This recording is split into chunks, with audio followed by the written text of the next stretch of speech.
Are you considering renovating the home you just purchased? Or maybe it's time to update the home you've lived in for a few years now.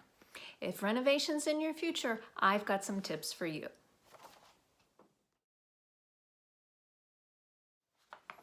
Hi everybody, Kelly Harden here with Mihara Associates.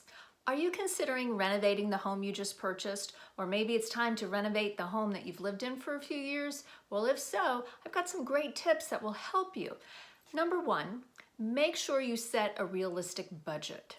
A budget is going to include everything you want to do for the property, and most important, be sure to allow for those unexpected extras, because it's a guarantee that something is either A, gonna go wrong and need to be addressed during the remodel, or something's gonna just cost more than you expected. So be sure to allow a little extra cushion for those things.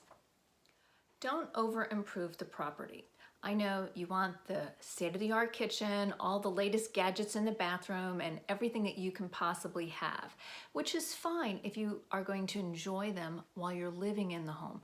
But please understand that if you pay for all of those wonderful things that you just love, when it comes time to sell the home, you may not get the value back in the price. A lot of people don't understand that, and I want to make sure that you do. A buyer is going to pay what they feel is fair market value for the home compared to the other homes in the neighborhood. And it's not going to matter that your pool is this much better than the next guy's, or that your kitchen is like got all the latest gadgets in it.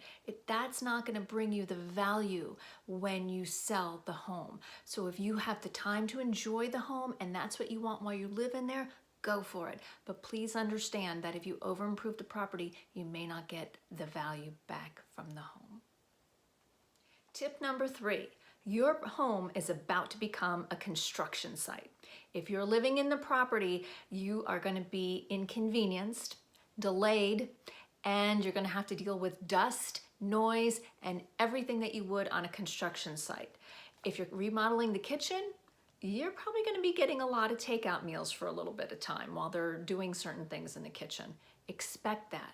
As long as you walk into it knowing that's going to happen, it's going to make the experience that much more tolerable. I was going to say enjoyable, but we all know you're not going to enjoy it until it's done, just the way it is. Tip number 4, hire a reputable contractor. Check their references and insist that you have a contract that has all the details spelled out, as well as a timeline. An anticipated timeline that's probably going to change a little bit. Tip number 5, secure any valuables that you don't want to have broken or lost or covered in dust, anything that you're afraid will get damaged. Pack it away until the remodeling job is over. It'll just ease your peace of mind so you're not constantly worrying about something happening to whatever it is. You'll be much more happier that you did that in the long run. Finally, tip number 6 is to inspect the work thoroughly before you submit your final payment. Most contractors are going to ask for a deposit, obviously. Sometimes they'll need money throughout the project depending upon what you're doing, but they're all going to expect a final payment when the job is done. So before you write that check, make sure that the job is done completely to your satisfaction. I hope you take these tips to heart.